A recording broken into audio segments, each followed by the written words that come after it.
प्यारे बच्चों, नमस्कार। आप सभी का आज ऑनलाइन क्लास में स्वागत है। बच्चों, आज हम शिक्षा निदेशालय द्वारा जो कार्यपत्रक संख्या 8 दिया गया है, आज उसे करवाती हूँ। सभी बच्चे ध्यानपूर्वक कार्यपत्रक पढ़ेंगे। हमारा विषय है बच्चों हिंदी, कक्षा 10वीं। इस कार्यपत्रक में सभी विद्यार्थी अपना नाम और अपनी कक्षा अध्यापक कक्षा अध्यापिका का नाम अवश्य लिखें। तो बच्चों, आज जो कार्यपत्रक है उसमें एक पद्यांश दिया गया है और पद्यांश को हमने बहुत ध्यानपूर्वक पढ़ना है। इस पद्यांश में बच्चों किस्मत के बारे में बताया गया है कि हमें किस्मत होती है बच्चों भाग्य के भरोसे नहीं बैठे रहना चाहिए। हमें मेहनत करनी चाहिए और मेहनत, आपको सब बच्चों को पता है कि मेहनत ही रंग लेकर आती है। पूरा संसार आपने देखा होगा कि कुछ लोग ऐसे होते हैं कि जो भाग्य के भरोसे बैठे रहते हैं, लेकिन हमें भाग्य के भरोसे नहीं बैठे रहना चाहिए। इस कविता में कवि हमें ये शिक्षा दे रहा है, ये प्रेरणा दे रहा है कि हमें मेहनत को तूल देनी चाहिए। हमें भाग्य के भरोसे कभी नहीं बैठे रहना चाहिए कि जो व्यक्ति मेहनत करता है वो वास्तव में सफलता को हासिल करता है। तो बच्चों, पहले मैं कविता पढ़ रही हूँ, इसके बाद मैं आपको कविता समझाती हूँ। कहती है सारी दुनिया जिसे किस्मत, नाम है हकीकत में उसका मेहनत। जो रचते हैं खुद अपनी किस्मत वो कहलाते हैं साहसी। जो करते हैं ईश्वर से शिकायत वे कहलाते हैं आलसी। जो रुक गया मिट गया उसका नामो निशा, जो चलता रहा अपनी मंजिल वो पा गया। खुशी के हकदार हैं वही जिन्होंने दुख को सहा, छोड़ के दामन फूलों का कांटों की राह को चुना। निराशा का अंधकार मिटाकर आशा के दीप जलाओ, छोड़ो भाग्य की दुहाई अपनी किस्मत स्वयं बनाओ।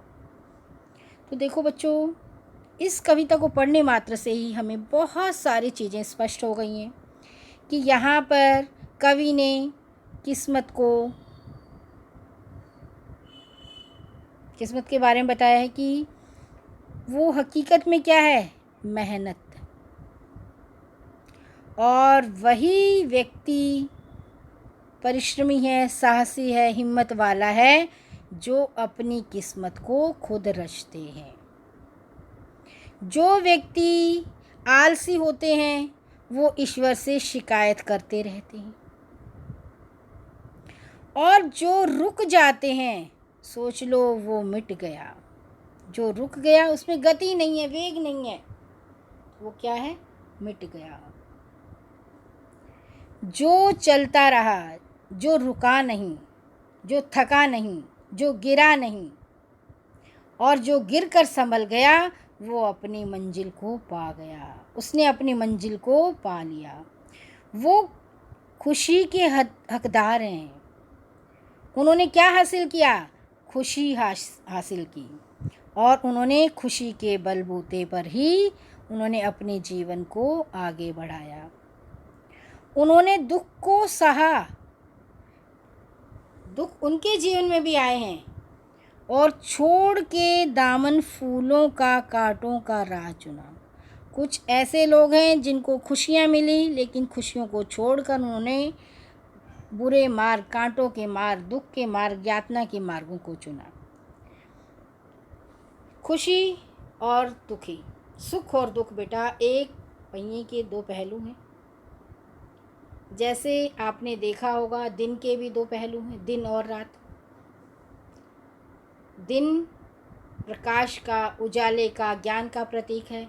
अंधकार उसी तरह से दुख का, निराशा का, अज्ञानता का प्रतीक है। निराशा को मिटाकर, निराशा बच्चों जिसमें आशा न हो, दुख हो, कष्ट हो, नकारात्मक सोच हो, उसके अंधकार को मिटाकर आशा रूपी दीपक जलाओ। किसको मिटाकर, निराशा के अंधकार को मिटाकर आशा रूपी दीप जलाओ। छोड़ो भाग्य की दुहाई। कुछ लोगों की आदत होती है ख़राब कि वो जो है दुहाई देते रहते हैं भाग्य को, और ये दीनतापूर्वक चिल्लाते हैं, भाग्य की दुहाई देते हैं, दीनतापूर्वक चिल्लाते हैं और कुछ पाने की याचना करते हैं, न्याय की दुहाई मांगते हैं कि हमें न्याय दो, ऊंचे स्वर में पुकारते हैं। अपनी किस्मत, क्या कहा, छोड़ो भाग्यों को दुहाई देना, अपनी किस्मत स्वयं बनाओ। हमें अपनी किस्मत का निर्माण स्वयं करना है। किसके द्वारा? मेहनत के द्वारा, साहस के द्वारा। क्या क्या त्यागना है हमें बच्चों? हमें आलस को त्यागना है, हमें साहस को अपनाना है, मेहनत को अपनाना है, तभी हमारी किस्मत संवर जाएगी और तभी हम अपनी किस्मत को बना सकते हैं। हमारी किस्मत कब बनेगी? हमारी मेहनत के द्वारा, हमारे साहस के द्वारा। और उसमें हमें किसका दीपक जलाना है? दीपक जलाएंगे हम आशा का। दीपक किसका जलाएंगे हम बच्चों? आशा रूपी दीपक। ठीक है, तो मुझे लगता है कि मेरे बच्चों को कविता अच्छे से समझ आ गई होगी। एक बार फिर समझा देती हूँ आपको दोबारा से बच्चों, कि कहती है सारी दुनिया जिसे किस्मत, नाम है हकीकत में उसका मेहनत। किस्मत किस्मत कहती है, वो किस्मत नहीं, वो वास्तव में क्या है? हमारे मेहनत ही रंग लेकर आती है। और हकीकत मतलब असलियत में वही रंग लेकर आती है। कौन? मेहनत। जो रचते हैं खुद अपनी किस्मत वो कहलाते हैं साहसी। हिम्मत के द्वारा, साहस के द्वारा व्यक्ति अपनी किस्मत का निर्माण करता है। जो करते हैं ईश्वर से शिकायत, भगवान से करते रहते हैं, अरे भगवान तूने मुझे इतने कष्ट दिए, इतने दुख दिए, मैंने तेरा क्या बिगाड़ा था, क्या किया था। वो कौन होते हैं? आलस के, आलसी व्यक्ति। भाग्य के भरोसे बैठे रहते हैं, कर्म कुछ करते नहीं हैं, सिर्फ आलस में ही भगवान को ही कुछ न कुछ उसके बारे में बोलते रहते हैं और उसी को ही दोष देते रहते हैं। अपने मेहनत को नहीं दोष देते कि मैं मेहनत नहीं करता, मैं आलसी हूँ। और क्या कहा देखो इस कविता में, जो एक स्थान पर रुक गया, जिसमें कोई गति नहीं है, वेग नहीं है, कर्म करने की निष्ठा नहीं है, लगन नहीं है, वो मिट गया उसका नामो निशा। उसका धरा पर किसी प्रकार का कोई भी महत्व नहीं है और संसार में कोई भी उसे नहीं जानता। उसका कोई संसार में आए और न जाने कितने लोग चले गए, इस धरा पर उनका नामो निशान तक नहीं है। लेकिन कुछ ऐसे व्यक्ति हैं जो मेहनत के बलबूते पर आज भी याद किए जाते हैं। जैसे बड़े बड़े आपने देखा होगा विद्वान लोग, आज भी हमारी पुस्तकों में उनके नाम है, आज भी वो अमर है। आज भी उनके द्वारा जो ज्ञान दिया गया है उसकी प्रेरणा पाकर हम भी अपने जीवन के मार्ग को आगे बढ़ाते हैं। चलता रहा, उसने अपनी मंजिल को पा लिया। मंजिल क्या होती है बच्चे? जो हमारा मुकाम होता है, जहाँ जो हमें अपना मार्ग जो हमें चुन लिया होता है, उसको लक्ष्य की प्राप्ति, अपने मंजिल तक पहुँचना, जो है हमारे पड़ाव तक पहुँचना मंजिल होती है। खुशी के हकदार हैं। हकदार होता है बच्चों अधिकारी। वास्तव में वही हकदार हैं उस चीज़ को हासिल करने के जिन्होंने मेहनत की है। तो खुशी के वास्तव में हकदार कौन है? वास्तव में अधिकारी कौन है? जिन्होंने मेहनत की है, जिन्होंने दुख को सहा। अब दुख कौन सहते हैं? जिनको खुशियाँ मिली, सारे उनको सुख सुविधाएं मिली, पढ़ने के लिए अच्छे घर में पैदा हुए हैं, अच्छी सुख सुविधाएं मिल रही हैं, फ़ोन मिल रहा है, उन्हें नेट मिल रहा है, फिर भी कुछ लोग नहीं पढ़ते। अब वो क्या करते हैं? उनके पास सारी सुख सुविधाएं होते हुए भी वो उनको नहीं चुनते, वो कांटों के राह को चुन लेते हैं, पढ़ते नहीं हैं, मेहनत नहीं करते, आलस को चुन लेते हैं। तो उन्हें क्या है? आलस को चुनेंगे तो उनके जीवन में उनको सफलता कभी नहीं मिलेगी। निराशा का अंधकार मिटाकर, किसका अंधकार मिटाया? जो दुख है, कष्ट है, जिसमें आशा बिल्कुल भी नहीं है, नकारात्मक विचार हैं, उनको आपने सबको क्या करना है? जो बुरे विचार हैं, बुरी सोच हैं, जिसमें सिर्फ बुराइयां ही बुराइयां हैं, जिसमें कोई आशा नहीं है, ऐसे अंधकार को आपने मिटाना है, ख़त्म करना है और आपके अंदर एक सकारात्मक सोच होनी चाहिए। उसी को लेकर आपने आगे बढ़ना है और वही है सकारात्मक सोच है हमारी आशा का दीप। हमेशा हमारे अंदर आशा होनी चाहिए। आशा के बल पर ही हमें अपनी बुद्धि विवेक से काम लेकर अपने जीवन को सार्थक बनाते चलें। अब क्या कहा देखिए कवि ने कविता में, छोड़ भाग्य की दुहाई। हमें भाग्य को दुहाई नहीं देनी चाहिए, हमें न्याय की गुहार नहीं लगानी चाहिए। हम बहुत बारी कहते हैं कि जैसे कुछ लोग दीनतापूर्वक चिल्लाते हैं, दीनहीन भाव से चिल्लाते हैं और याचनाएं करते हैं, हे भगवान मुझे ये दे दे, हे भगवान मुझे ये दे दे, तूने मुझे बहुत दुख दिए। क्या कहा कवि ने कि भाग्य को दुहाई देना छोड़ दो, अपनी किस्मत स्वयं बनाओ, अपनी किस्मत का निर्माण स्वयं करो। पत्थर सभी होते हैं, लेकिन उसी पत्थर का महत्व है जिसने काफ़ी चोट खाई, आघात खाई और सुंदर मूर्ति का निर्माण कर मंदिर में स्थापित की गई। आज वो सभी के द्वारा पूजनीय है। अब बच्चों यहाँ पर कुछ शब्द दिए गए हैं, इन शब्दों के बच्चों हमने अर्थ जानने हैं। तो सबसे पहले बच्चों हकीकत। हकीकत का अर्थ होता है बच्चों असलियत। हकीकत का अर्थ क्या होता है बेटा? असलियत भी होता है, सच्ची बात भी होती है और यथार्थ भी होता है। ठीक है, यथार्थता भी कर लेते हैं और सच्ची बात, सच्चाई। अब दूसरा है खुद। खुद का अर्थ होता है बेटा स्वयं, अपने आप, कि हमें जो है दूसरे पर निर्भर न रहकर हमें अपना कार्य खुद करना चाहिए, स्वयं अपने आप। ठीक है। अब आलसी। आलसी कौन होते हैं बच्चों? जो मेहनत नहीं करते, आलसी निकम्मे। आलसी हम किसे कहते हैं? जो निकम्मे होते हैं, सुस्ती से भरे होते हैं, सुस्ती होती है जिनके जीवन में। और हम उससे और भी कह सकते हैं आलसी उत्साहहीनता, जिनके अंदर उत्साह नहीं होता, उत्साहहीनता, उनके अंदर उत्साह नहीं होता। साहसी कौन होता है? चलो अब इसे मिटा देते हैं, रब कर देते हैं, अगले उनका करते हैं। ठीक है। अब साहसी कौन होता है बच्चों?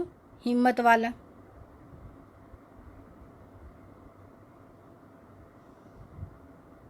साहसी मेहनती। ठीक है। अब मंजिल क्या होती है बच्चों? मंजिल होती है हमारा, हम किस मुकाम पर, मुकाम, पड़ाव। ठीक है।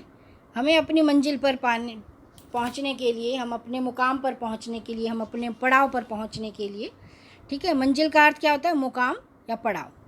अब बच्चों दामन क्या होता है? दामन होता है बच्चों हमारा, एक तो सीधा स्पष्ट इसका अर्थ होता है, दामन होता है आंचल। ठीक है। और दूसरा होता है बच्चों इसका, जो हम एक वस्त्र पहनते हैं,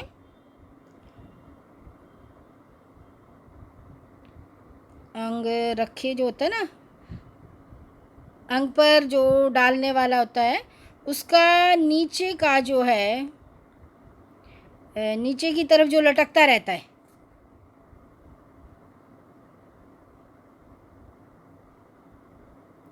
नीचे लटकता हुआ भाग कहेंगे, लटकता हुआ भाग। ठीक है।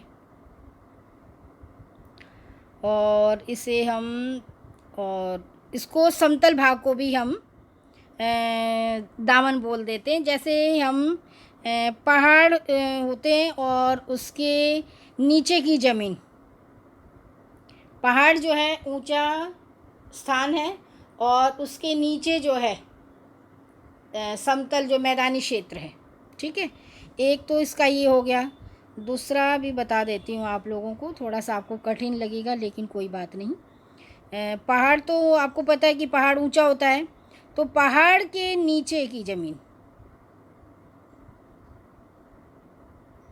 पहाड़ के नीचे की ज़मीन जो है आंचल कहलाती है। पहाड़ से बिल्कुल नीचे की तरफ समतल ज़मीन जिसको बोलते हैं, पहाड़ से नीचे की जो ज़मीन है वो पहाड़ का आंचल कहलाती है। नीचे की ज़मीन समतल ज़मीन भी बोल सकते हैं उसे हम, मैदानी भाग भी बोल सकते हैं, समतल भी बोल सकते हैं, जो बिल्कुल पहाड़ के नीचे होती है। अब बच्चों हम प्रश्न करते हैं, इसमें इस कविता का आपको उपयुक्त शीर्षक कौन सा लगा? कौन सा लगा? अच्छा नहीं, सेकंड, ये पहले तो अभी प्रश्न नंबर 1 करते हैं। हकीकत में किस्मत किसे कहा गया है बच्चों? वास्तव में किस्मत क्या है? मेहनत। हकीकत में किस्मत किसे कहा गया है? मेहनत को।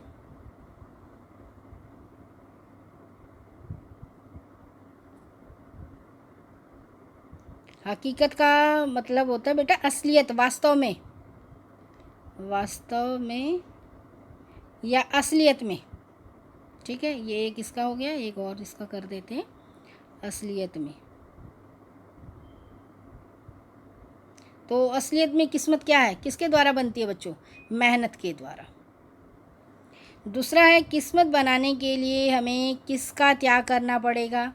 किस्मत बनाने के लिए आलस का त्याग करना पड़ता है। अगर आप आलस का त्याग नहीं करोगे बच्चों, अब इसका आपने उपयुक्त शीर्षक बताना है। क्या है? मेहनत। और परिश्रम ही सफलता की कुंजी भी कह सकते हैं। ठीक है, और इसे कह सकते हैं कि भाग्य के भरोसे बैठे रहने से कुछ नहीं होता। तो सबसे उचित शीर्षक लगा हमें मेहनत, या परिश्रम का महत्व।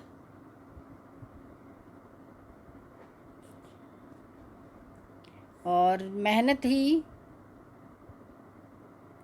सफलता की कुंजी है।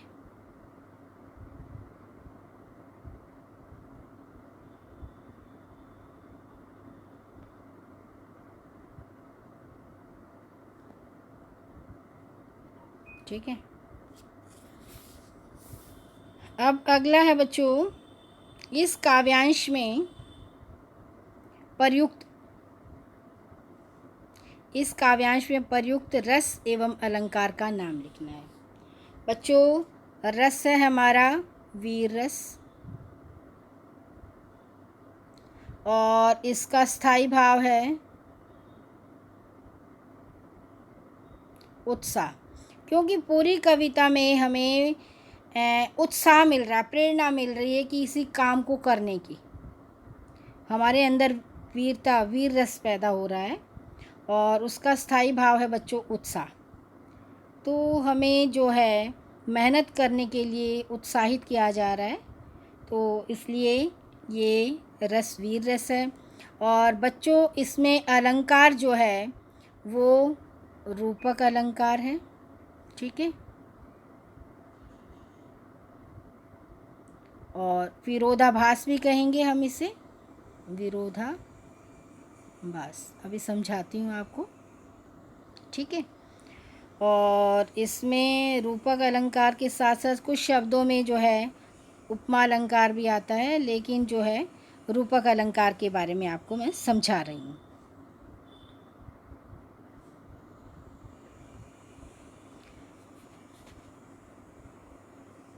तो यहाँ पर देखो बेटा, दोनों में विरोध उत्पन्न हो रहा है, एक दूसरे से विरोध। जैसे साहस, दोनों एक दूसरे के उल्टे हैं, विरोध कर रहे हैं। साहस आलसी। ठीक है, और आशा निराशा, दूसरे के उल्टे हैं ना दोनों। और दुहाई देना और बनाना। और रूपक अलंकार है बच्चों इसमें कि कांटों रूपी राह को चुना, फूल रूपी दामन को छोड़ा।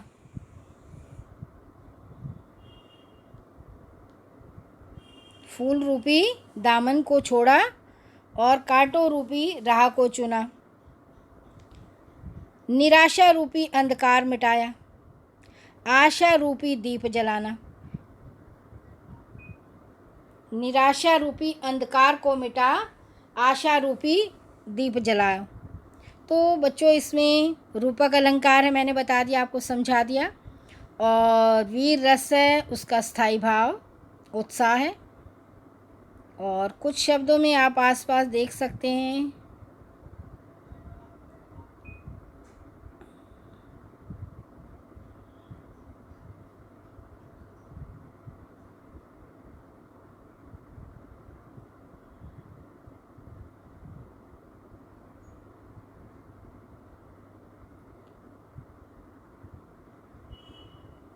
ठीक है बच्चों, अब हम आते हैं प्रश्न संख्या। अच्छा, अपनी किस्मत बनाने के लिए कौन कौन से दोष एवं गुण होते हैं जिसे आप त्यागना और अपनाना चाहेंगे? तो बेटा आपने इन गतिविधियाँ जो है गतिविधि करनी है। यहाँ पर एक तरफ आप अपने दोष लिखेंगे,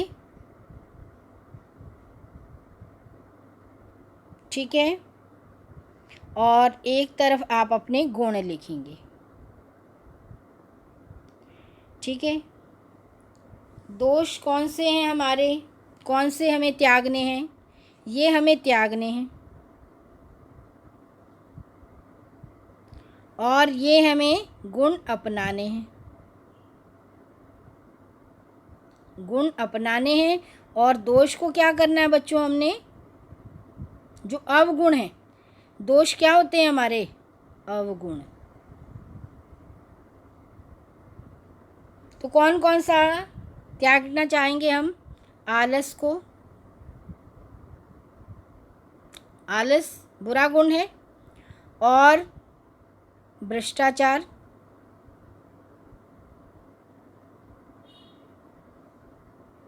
और क्या क्या अपनाना चाहेंगे हम? मेहनत अपनाना चाहेंगे। और क्या अपनाना चाहेंगे हम? ईमानदारी, सदाचारी, सत्यवादी। और यहाँ पर हम क्या क्या त्यागना चाहेंगे बच्चों? झूठ, झूठ त्यागना चाहते हैं ना। तो आपने इस एक्टिविटी के माध्यम से बताना है कि आप क्या चीज़ त्यागेंगे, कौन कौन से जो अवगुण हैं, दोष हैं आपके जीवन में, कौन कौन से आप त्यागेंगे और कौन कौन से आप अपनाएंगे। तो बच्चों, कोविड के संदर्भ में उचित व्यवहार संबंधी संदेश है। 2 गज अथवा 6 फुट की शारीरिक दूरी का पालन करें। और आज की ऑनलाइन क्लास में सभी बच्चों ने खूब रुचि से, आनंद लेकर, उत्साह लेकर ज्ञान का अर्जन किया। मेरे सभी प्यारे बच्चों का बहुत बहुत धन्यवाद आज की ऑनलाइन क्लास में उपस्थित होने के लिए और रुचि लेकर पढ़ने के लिए। प्यारे बच्चों, नमस्कार। फिर मिलते हैं अगली ऑनलाइन क्लास में। तब तक के लिए सभी बच्चे पढ़ते रहें, आगे बढ़ते रहें, स्वस्थ रहें, खुश रहें और आपका जीवन मंगलमय।